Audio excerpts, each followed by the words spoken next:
Hello my dear students, welcome to Nishant Kumar's classes. Students, आज हम आपके साथ +1 की अकाउंटेंसी का फर्स्ट चैप्टर जो मैंने आपको करवा दिया था, उसमें मैंने टोटल 10 लेक्चर्स अभी तक आपको बताए हैं स्टूडेंट्स। उन सभी के बेसिस पर मैं आज आपको MCQ कराने जा रहा हूं, मल्टीपल चॉइस क्वेश्चंस।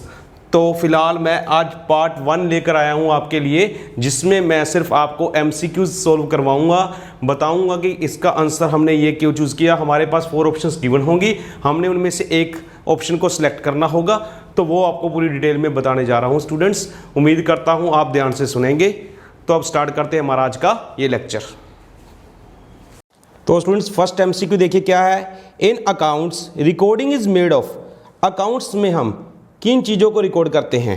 हमारे पास 4 ऑप्शंस हैं, ABCD। हमने एक बतानी है, राइट आंसर क्या है। देखिए, ओनली फाइनेंशियल ट्रांजेक्शंस, सिर्फ वो ट्रांजेक्शंस जिनको हम मनी की फॉर्म में मेजर कर सकते हैं।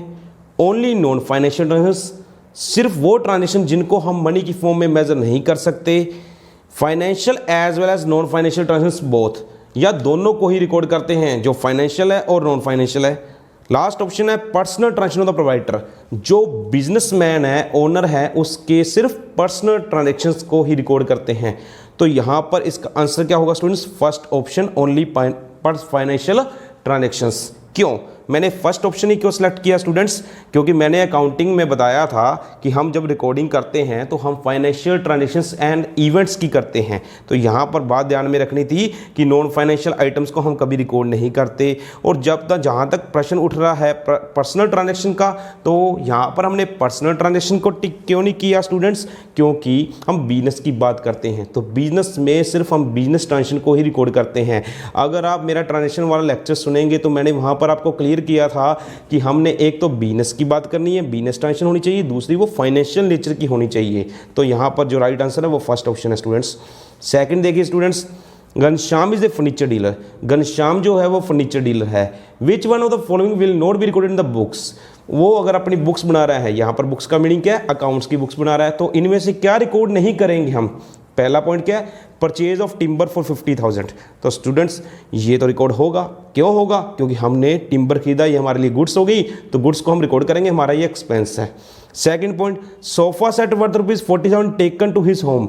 वो 40,000 रुपीज़ का सोफा सेट अपने घर में ले गया, तो ये क्या हुआ? ये ड्राइंग होगी, तो इसे भी रिकॉर्ड किया जाएगा students. Sale of household furniture for 5,000।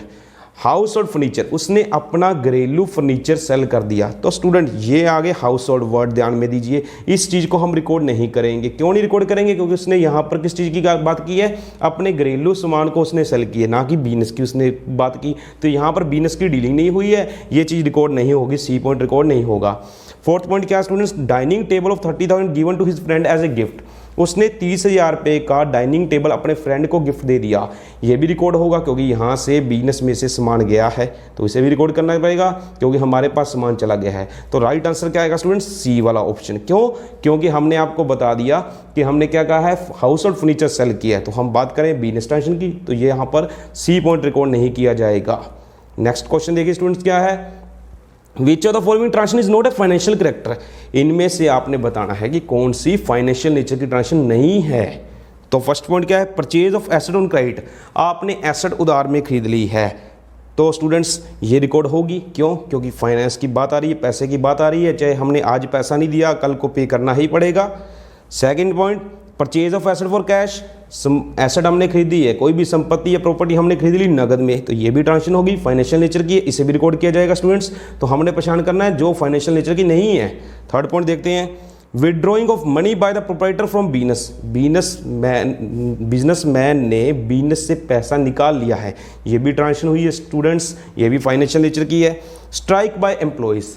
अब एम्प्लॉइज ने जो स्ट्राइक की है उसमें कौन सी फाइनेंशियल नेचर की बात आई स्टूडेंट्स? तो यहाँ पर जो राइट आंसर होगा वो डी होगा, क्योंकि स्ट्राइक वगैरह जो है, स्ट्राइक, लॉकआउट, ये सब नॉन फाइनेंशियल कैरेक्टर की नेचर्स हैं, इनको हम रुपए में नहीं माप सकते, मनी की फॉर्म में मेजर नहीं कर सकते। तो यहाँ पर जो लास्ट आंसर था डी, वो करेक्ट था। तो स्टूडेंट्स, फोर्थ क्वेश्चन क्या देखिए, last step of accounting process. Accounting process का लास्ट स्टेप क्या है? तो स्टूडेंट्स, इसमें भी कोई टेंशन लेने वाली बात नहीं है। क्यों? क्योंकि हमने अकाउंटिंग प्रोसेस जो कराया था आपको याद होगा, सबसे पहले हमने क्या किया था, आइडेंटिफिकेशन की थी, फिर क्या किया था, मेजरिंग का काम किया था, फिर रिकॉर्डिंग, फिर क्लासीफाइंग, फिर समराइजिंग, और उसके बाद इंटरप्रेटिंग एंड लास्ट में कम्युनिकेटिंग। तो यहाँ पर देखिए लास्ट में कम्युनिकेटिंग की बात आनी है, तो यहाँ पर क्या है, provide information to various parties who are interested in business enterprise. तो यहाँ पर फर्स्ट ऑप्शन ही है, फिर भी हम आपको 4 ऑप्शंस पढ़कर सुनाते हैं। सेकंड क्या है, रिकॉर्डिंग तो पहले हो जाती है, समराइजिंग ये भी लास्ट स्टेप नहीं है, क्लासीफाइंग ये भी लास्ट स्टेप नहीं है। तो मैंने आपको सारा प्रोसेस भी बता दिया। तो देखिए लास्ट स्टेप में था कम्युनिकेशन, तो फर्स्ट ऑप्शन इसका आंसर होगा स्टूडेंट्स। फिफ्थ क्वेश्चन देखिए स्टूडेंट्स क्या है, internal users of accounting information are. Internal users कौन से हैं अकाउंटिंग इन्फॉर्मेशन के? तो स्टूडेंट्स मैंने आपको बताया था कि जो अकाउंटिंग इन्फॉर्मेशन है उसके 2 प्रकार के यूजर्स होते हैं, इंटरनल व एक्सटर्नल। तो यहाँ पर पोटेंशियल इन्वेस्टर की बात हो रही है, ये तो एक्सटर्नल है, क्रेडिटर्स भी एक्सटर्नल है, मैनेजमेंट एंड एम्प्लॉयज़ एक्सटर्नल है, मैनेजमेंट आएगा स्टूडेंट्स इसका आंसर, क्योंकि ओनर्स मैनेजमेंट्स तो ये जो है ये बिजनेस के अंदर होते हैं। तो यहाँ पर जो इंटरनल यूजर्स का आंसर आएगा वो क्या आएगा, management. External users of accounting information are. अब बताना है कि अकाउंटिंग इन्फॉर्मेशन के एक्सटर्नल यूजर्स कौन है students, researchers, government, potential investors या all of the above. Researchers जो खोज करते हैं, सरकार या पोटेंशियल इन्वेस्टर्स की बात करें, ये तीनों ही क्या है, एक्सटर्नल यूजर्स में आ जाते हैं। तो यहाँ पर जो राइट आंसर होगा वो होगा ऑल ऑफ द अबव। तो उम्मीद करते हैं स्टूडेंट्स यहाँ तक आपको 6 के 6 क्वेश्चन समझ में आ गए होंगे। अब चलते हैं 7th क्वेश्चन की ओर। देखिए स्टूडेंट्स 7th क्वेश्चन क्या है, तो स्टूडेंट्स 7th क्वेश्चन है external users of accounting information are not. तो अब हमने बताना है कि कौन से एक्सटर्नल यूजर्स नहीं है इस इंफॉर्मेशन में। तो लेंडर्स जिनसे पैसा हमने लेना है, उधार लिया हुआ है, अब हमारी लाइबिलिटी है, हम पैसा देंगे, तो ये एक्सटर्नल हैं। ऑफिसर्स नहीं, ऑफिसर्स ऑफिस में बैठते हैं, बिजनेस के काम करते हैं, तो ये एक्सटर्नल नहीं है स्टूडेंट्स। तो यहाँ पर आंसर आएगा ऑफिसर्स। पब्लिक भी एक्सटर्नल है, एम्प्लॉयज़ भी एक्सटर्नल है। तो यहाँ का राइट आंसर क्या होगा 7th का, बी ऑप्शन। तो 8th क्वेश्चन देखिए स्टूडेंट्स क्या है, which of the following is not A limitation of accounting. 8th question है कि अकाउंटिंग की इनमें से कौन सी लिमिटेशन नहीं है। तो स्टूडेंट्स इसके लिए आपको लिमिटेशंस दिमाग में लानी होगी कि मैंने कौन कौन से आपको लिमिटेशंस बताई थी, उनको नज़र मारे थोड़ा सा। देखिए पहला क्या लिखा है, बेस्ड ऑन अकाउंटिंग कन्वेंशन, बिल्कुल राइट है, अकाउंटिंग कन्वेंशन पर हमारी इंफॉर्मेशन बेस्ड होती है, ये अकाउंटिंग की लिमिटेशन थी। Evidence in legal matters, legal matters में के तौर पर एविडेंस के तौर पर काम आती है। ये क्या हुआ, ये तो कमी नहीं हुई, ये तो हमारा बेनिफिट हुआ। क्यों, कल को कभी भी डिस्प्यूट होगा तो हमारे पास एविडेंस के तौर पर काम आएगी। तो ये इसका आंसर बी होगा स्टूडेंट्स। अब फिर भी हम सारे पॉइंट्स पढ़ते हैं। देखिए इनकम्प्लीट इन्फॉर्मेशन, ये भी लिमिटेशन है। क्वालिटेटिव आइटम्स को हम रिकॉर्ड नहीं करते, ये भी लिमिटेशन है। तो हमारा जो राइट आंसर है वो क्या है, बी, जो एविडेंस की बात करें, क्योंकि ये मेरिट है, डीमेरिट नहीं है। तो हमने बताना था इनमें से कौन सा डीमेरिट नहीं है, तो बी ऑप्शन है स्टूडेंट्स। अब चलते हैं 9th क्वेश्चन की ओर। देखिए स्टूडेंट्स 9th क्वेश्चन में क्या करेंगे, which one of the following is not an objective of accounting. हमें पूछा गया कि इनमें से अकाउंटिंग का कौन सा उद्देश्य नहीं है। तो फर्स्ट पॉइंट पढ़ते हैं students, to provide information about the assets, liabilities and capital of the enterprise, कि बिजनेस की प्रॉपर्टी के बारे में जानकारी प्रोवाइड करती है, कैपिटल के बारे में, और कितनों को हमने कितने पैसे देने हैं, ये सब हमें पता लगता है अकाउंटिंग से। ये बिल्कुल आंसर राइट है कि हमें ये ऑब्जेक्टिव है, तो हम यहाँ पर टिक नहीं करेंगे, क्योंकि उन्होंने हमसे पूछा है कि कौन सा ऑब्जेक्टिव नहीं है अकाउंटिंग का, ये तो ऑब्जेक्टिव है अकाउंटिंग का। नेक्स्ट पॉइंट पर चलते हैं स्टूडेंट्स। तो स्टूडेंट्स सेकंड ऑप्शन दी हुई है, to provide information about the private assets and liabilities of the provider, कि हमें अकाउंटिंग से क्या पता चलता है, बिजनेस की नहीं बात की, यहाँ पर प्राइवेट एसेट्स व लायबिलिटीज़ की बात की है। तो हमने कौन सी बात करनी थी, बिजनेस ट्रांजेक्शन की। तो ये सेकंड पॉइंट हमारा रॉन्ग है। To maintain record of the business का रिकॉर्ड मेंटेन करना, ये अकाउंटिंग का ऑब्जेक्टिव है। To provide information regarding the profit and loss of the enterprise, मतलब हमने प्रॉफिटेबिलिटी पोजीशन का पता लगाना है, ये भी ऑब्जेक्टिव है। तो यहाँ पर जो आंसर आएगा वो बी पॉइंट आएगा। क्यों, क्योंकि यहाँ पर आ गई प्राइवेट एसेट्स व लायबिलिटीज की बात, जो कि हमारे बिजनेस का ऑब्जेक्टिव नहीं होता। तो राइट आंसर क्या है, बी ऑप्शन। अब चलते हैं 10th क्वेश्चन की ओर। 10th क्वेश्चन में देखिए क्या दिया हुआ है, if accounting information is based on facts and it is verifiable by documents, it has the quality of. अब यहाँ पर कौन सी बात आई है कि अकाउंटिंग इंफॉर्मेशन फैक्ट्स पर बेस्ड होती है और उसे वेरीफाई किया जाता है। ये हमने कौन सी फीचर में पढ़ा था, रिलायबिलिटी। तो इसका आंसर क्या होगा, रिलायबिलिटी। रेलिवेंस व अंडरस्टैंडिंग व कंपेरेबिलिटी आंसर नहीं आएंगे। क्यों, क्योंकि यहाँ पर वेरीफाइबल की बात आ गई, तो आंसर क्या होना चाहिए, रिलायबिलिटी। नेक्स्ट क्वेश्चन देखिए students, which of the following transaction is a financial character and will be recorded in the books. अब हमें 4 जो ऑप्शंस दी गई हैं, इनमें से हमने बताना है कि कौन सी ट्रांजेक्शन है फाइनेंशियल नेचर की, जिसे हम रिकॉर्ड कर सकते हैं बुक्स में। पहला पॉइंट देखिए क्या है, goods taken from the business by the proprietor for personal use. Businessman business में से गुड्स निकाल कर ले गया अपने पर्सनल यूज के लिए, यह बिजनेस ट्रांजैक्शन है, इसे रिकॉर्ड किया जाएगा। नेक्स्ट ऑप्शन क्या है, interviewing the candidate for employment. हम एम्प्लॉयमेंट के लिए हमें कैंडिडेट्स बुलाए, उनका इंटरव्यू लिया, तो यहाँ पर कोई फाइनेंशियल ट्रांजैक्शन की बात नहीं हुई, तो इसे रिकॉर्ड नहीं किया जाएगा। Sale of household furniture, यहाँ पर हाउस होल्ड वर्ड आ गया, मतलब ये डोमेस्टिक नेचर की ट्रांजैक्शन है, इसे भी रिकॉर्ड नहीं किया जाएगा।